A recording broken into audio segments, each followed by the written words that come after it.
안녕하세요. 논란의 미스터 논란입니다. 손흥민 선수가 뛰고 있는 토트넘 소식 전해드리도록 하겠습니다. 오늘 제가 전해드릴 소식은 토트넘의 수호신과 같은 존재죠. 이 비카리오에 대한 이야기를 좀 해볼까 합니다. 비카리오는 이번 시즌 토트넘 최고의 영입 중 한 명이다 라고 이야기해도 손색이 없는데, 그런데 최근에 이 애슬레틱에서는 비카리오의 이 대단한 선방에 너무 토트넘이 의존하는 것이 아닌가 라는 기사가 나와 화제가 됐습니다. 근데 저는 이렇게 표현하고 싶습니다. 비카리오가 토트넘에 있는 것은 사실상 손흥민을 한 명 더 영입한 것과 같은 그런 효과라고 말이죠. 이게 무슨 이야기인지 바로 들어가 보시죠.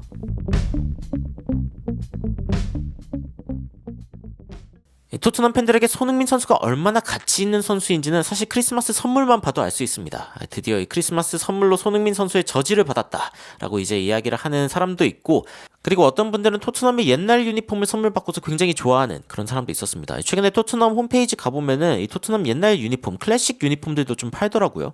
저는 개인적으로 좀 좋아하는 디자인이고, 그리고 이제 손흥민 선수의 유니폼을 둘 다 맞춰 입은 아빠와 아들, 이런 모습도 이제 볼 수 있었고, 그리고 이제 워낙 또 안제 포스테코글루 감독이 인기가 좋으니까 스폰서인 AIA가 아니라 NG 우리 안제 포스테코글루 감독의 이름을 박아놓은 그런 셔츠도 볼 수 있었습니다. 이 캥거루에다가 진짜 웃긴데, 그리고 손흥민 선수를 굉장히 좋아하는 한 팬은 이제 앞에다가 손흥민 선수의 이름을 딱 박아놓고 Damn son, 야, 손흥민 와우 쩔어, 약간 이런 느낌에다가 뒤에다가 침착하게 아스날을 싫어해라 이런 식의 문구를 적어놓은 그런 팬들도 있었고, 그리고 이제 손흥민 선수의 사인과 해리케인의 사인이 박혀있는 이런 액자라던가 여러가지 기념품을 사는 그런 사람들도 있었습니다.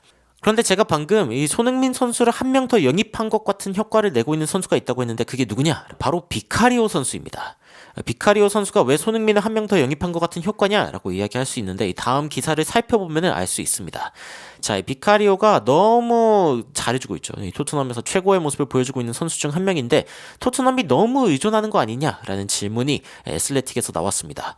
그래서 어떤 내용인지 좀 살펴보면은, 이 비카리오가 최근에 이 단주마의 이 슈팅을 막아냈는데, 이 장면을 끝으로 이제 토트넘이 이겼을 때 이거 토트넘의 경기 약간 데자뷰인데? 이런 느낌이 들죠. 이 데자뷰라는 느낌이 드는 이유는 과거에도 이런 상황이 있었던 것 같은데? 라는 생각이 이제 드는 건데, 어떤 장면인지 살펴보면 이제 단주마가 슈팅을 해서 이게 골대를 맞고 이제 그 비카리오의 무릎에 맞고 튕겨나온 모습인데, 그런데 사실은 이제 이 장면 이전에 옵사이드였죠. 옵사이드였기 때문에 그렇게 중요한 장면은 아닐 수도 있지만, 이 가까운 거리에서 차는 이 슈팅을 막아내는 비카리오의 놀라운 순발력, 이 부분도 이제 굉장히 대단하다고 이야기할 수 있고, 야 진짜 이 장면만 봤을 땐 들어간 줄 알았거든요. 진짜 심장이 떨어질 만한 그런 상황이었는데, 기사에서도 이제 이야기를 합니다. 어쨌건 VAR로 이제 온사이드였는지를 한번 체크를 해보겠고, 그리고 이제 공이 이제 라인을 지나가지 않았지만 여하튼 굉장히 위협적인 수치였다. 그리고 에버튼은 18개의 슈팅을 이날 기록을 했는데, 이 18개의 슈팅으로 만들어낸 골 기대값이 1.95였다고 해요. 토트넘 같은 경우에는 1.34였죠. 그런데 오히려 토트넘이 2골 넣고 에버튼이 이제 한 골을 넣으면서 에버튼이 졌기 때문에, 야 진짜 토트넘은 결정력이 좋았다, 반대로 에버튼은 결정력이 진짜 안 좋았다 라고 할 수 있는 그런 경기였습니다. 자, 그런데 지금 토트넘 같은 경우에는 지금 expected goal against, 그러니까 골을 내줄 확률에 대한 기대값이죠. 이 부분이 지금 28.2, 그러니까 실점을 28개 할 정도의 어떤 상황이었다. 그런데 토트넘이 28골을 실점할 만한 상황에서 21골만 실점한 상황입니다. 그러니까 7.2개의 골을 덜 실점한 건데, 이것보다 더 큰 수치를 기록하고 있는 팀은 맨유. 그러니까 더 많은 골을 이제 실점할 수 있었는데 8.2개를 덜 실점했다 라고 하는 이 맨유 외에는 사실은 이만큼 높은 이 차이를 보여주는 팀이 없습니다. 그만큼 이 맨유의 골키퍼인 오나나, 그리고 이제 토트넘의 골키퍼인 이 비카리오가 엄청난 선방을 보여줬다 라고 이야기를 할 수 있는 대목인데, 자, 그런데 이 부분이 어느 정도로 또 빛나냐면은 이 들어오지 않아야 할 선수가 들어왔을 때 더 빛납니다. 바로 이제 에릭 다이어죠. 사실은 이제 토트넘의 수비가 불안한 이유가 무엇이냐라고 했을 때 주전 선수들이 없어서다라고 굉장히 쉽게 이야기할 수 있죠. 그래서 사실은 토트넘이 그렇게 걱정할 만한 상황이 아니다. 왜냐면은 team's current absentees, 지금 결석한 선수들이 너무 많기 때문에. 이것만 생각해도 사실은 왜 이렇게 이 골 위기에 많이 처하냐라고 이야기를 할 수도 있겠죠. 포스테코글루 감독도 우리 선수들이 지금 포지션 밖에서 플레이를 하고 있다라고 이야기를 했고, 에릭 다이어 같은 경우에는 지금 경기장에서 들어온 것 자체가 포지션을 잘못 잡은 거죠. 물론 안제 포스테코글루 감독이 그런 식으로 이야기한 건 아닌데, 여하튼 에버튼이 굉장히 좋은 찬스가 있었고 그리고 굉장히 공격적으로 했기 때문에 그래서 골 기회가 난 거지 토트넘이 뭐 그렇게 수비를 못해서 그런 일이 발생한 건 아니다 라고 이야기를 했습니다. 근데 포스테코글루 감독이 가끔은 수비를 해야 할 때가 있다. 그냥 수비를 닥치고 해야 할 때가 있는데 그거를 해냈다라고 이야기하면서 결국에는 막아냈기 때문에 승리했다라는 걸 인정했습니다. 그런데 이제 외신에서는 이 막아냈다라고 하는 게 결국에는 비카리오의 공이 아니냐. 그러니까 지금 비카리오 개인적으로만 봐도 골을 몇 개를 막아냈냐라고 하면은 이 5개를 막아냈다고 합니다. 그러니까 이 골 기대값으로 봤을 때 비카리오가 막아낸 공만 5개다라고 이야기를 하는 거죠. 이거는 알리송이 그 다음을 기록하고 있고 그 다음은 오나나가 기록하고 있습니다. 오나나가 이제 맨유 키퍼고 알리송이 리버풀의 키퍼죠. 그리고 에밀리아노 마르티네즈 같은 경우에도 꽤 높은 수치를 기록하고 있는데 이 선수는 아스톤 빌라의 키퍼입니다. 다시 말해서 지금 꽤 상위권에 있는 팀들 아이고 맨유는 빼야겠네요. 여하튼 상위권에 있는 팀들은 대부분 굉장히 좋은 키퍼를 가지고 있다라고 이야기를 할 수 있는 대목 중 하나인 거죠. 자, 그래서 사실 이 표를 보면은 알 수 있는 게 한 가지 있습니다. 이 선수들은 뭐 이번 시즌 운이 좋아서 잘 막았다라고 이야기할 수 있지만 사실은 선방 능력 자체가 다른 키퍼들보다 좋다라고 설명하는 게 더 바람직한 설명이라는 거죠. 그래서 이제 어떤 식으로 이야기를 하냐면은 리버풀에 있는 알리송 같은 선수를 봐라. 1대1도 너무 잘 맞고 그러다 보니까 이 위르겐 클럽 같은 경우에는 상대한테 1대1 기회를 몇 개 내주더라도 공격적으로 나가겠다라고 하면서 이제 리스크를 지게 되는 거죠. 그래서 알리송의 선방 능력을 활용한 그런 전략을 쓰고 있다. 토트넘 같은 경우에도 비카리오가 지속적으로 이런 선방률을 보여줄 수 있다면은 좀 더 공격적으로 나가는 게 문제가 되지 않는다라고 이야기를 하는 거죠. 실제로 포스테코글루 감독이 비카리오에 대해서 이렇게 이야기를 했습니다. 이 토트넘이 뭔가 빌드업을 할 때 그리고 이제 조직력을 가져갈 때 이 비카리오 키퍼의 이 역할이 굉장히 크다. 그리고 오늘은 굉장히 많은 선방을 하기도 했는데 이 비카리오가 선방만 잘하는 건 아니고 어쨌건 코너킥이 굉장히 많은 상황에서 골키퍼가 굉장히 힘든 압박을 많이 받았을 텐데 잘 견뎌냈다라고 이야기를 했죠. 토트넘이 지금 메디슨도 없고 반더벤도 없고 뭐 이런 상황이지만 어쨌건 비카리오 키퍼가 있음으로 인해서 굉장히 토트넘이 많은 골들을 막아내고 있다라는 건 부정할 수 없는 사실입니다. 근데 그게 단순히 운이 좋아서 그런 거냐? 그건 아니라는 거죠.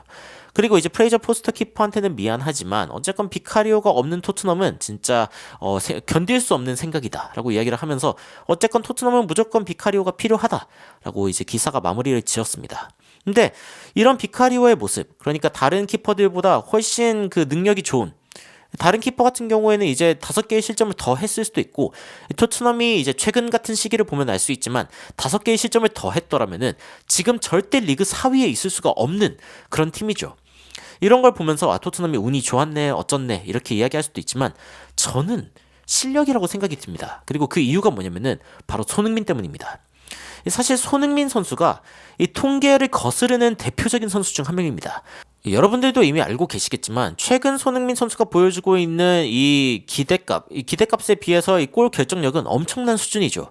2주 전에 나왔던 수치이기는 하지만 손흥민 선수가 9골을 기록하고 있을 당시 지금 이제 11골 기록하고 있는데 9골 기록하고 있을 당시에 골 기대값이 4.87 황희찬 선수가 8골 기록하고 있는 그때도 이제 기대값이 4.13 그러니까 기대값을 웃도는 공격수들인데 손흥민 선수는 이거를 매 시즌 해내면서 사실상 이제 이게 9월에 나왔던 기사 기준으로 봤을 때 골 기대값보다 32골을 더 넣었다. 이거는 일시적인 운이 아니죠. 손흥민 선수는 지속적으로 자신의 골 기대값보다 높은 득점을 보여주면서 놀라운 모습을 보여줬습니다. 그렇다고 해서 손흥민 선수가 골 넣는 게 운이야 라고 이야기할 수 있나요? 그렇지 않거든요.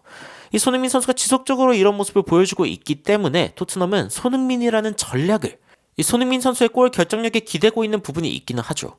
그런데 비카리오 키퍼의 선방에 기대지 못할 이유가 뭐가 있을까요? 손흥민 선수가 앞에서 좋은 모습을 보여주고 있기 때문에 결정력을 좋은 모습을 보여주기 때문에 스트라이커로 쓸 수 있는 것처럼 비카리오를 스위퍼 키퍼로 쓸 수 있는 이유 그 역시 비카리오가 굉장히 좋은 선방 능력을 갖고 있고 후방에서 볼 처리 능력을 갖고 있기 때문이죠. 그래서 손흥민 선수가 앞에서 더 넣어주고 있는 골만큼 비카리오가 뒤에서 덜 실점을 해주고 있고 그것은 결국에는 이번 시즌 손흥민이 2개가 된 것 같은 효과를 내고 있다라고 이야기를 할 수 있는 대목이죠. 골을 넣는 것만큼 실점하지 않는 게 축구에서 중요하니까요. 경기가 끝날 때마다 손흥민 선수와 비카리오 선수는 서로를 이렇게 꽉 껴안으면서 격렬한 포옹을 하는 장면을 보여줍니다. 뭐 이 경기뿐만이 아니라 최근 경기에서도 손흥민 선수와 비카리오가 이렇게 꽉 안는 그런 모습을 보여주기도 했는데 최전방에서 넣어주고 최후방에서 막아주고 이 두 선수가 이제 밀고 당기면서 나아가고 있는 이 토트넘 물론 지금은 이제 이 중간에 있는 자원들이 부상을 당하기도 했지만요. 1월에 이 선수들이 만약 돌아왔을 때 이 두 선수가 보여줄 활약 더욱더 기대됩니다. 그리고 비카리오가 더욱더 많은 무실점을 좀 했으면 좋겠는데 토트넘에 부상당한 선수들, 특히 이제 반더벤 선수가 좀 빨리 회복을 해가지고 돌아왔으면 좋겠다라는 생각이 듭니다. 메디슨보다 빨리 회복한다는 소식이 있죠. 그렇기 때문에 조만간 이 비카리오를 도와주러 이 반더벤이 오지 않을까 싶습니다. 자, 오늘 손흥민 선수와 비카리오에 대한 이야기를 좀 나눠봤는데 기대값 이하의 실점을 하는 키퍼, 그리고 기대값 이상의 득점을 하는 공격수, 그야말로 뭐 더 바랄 게 없다라고 할 수 있는 두 선수인데, 여러분들은 이 두 선수를 보시면서 어떤 생각이 드시는지 댓글로 의견 남겨주시면 더욱 흥미로운 소식으로 찾아뵙도록 하겠습니다. 이상 놀라운 논란 미스터 논란이었습니다. 시청해주셔서 감사합니다.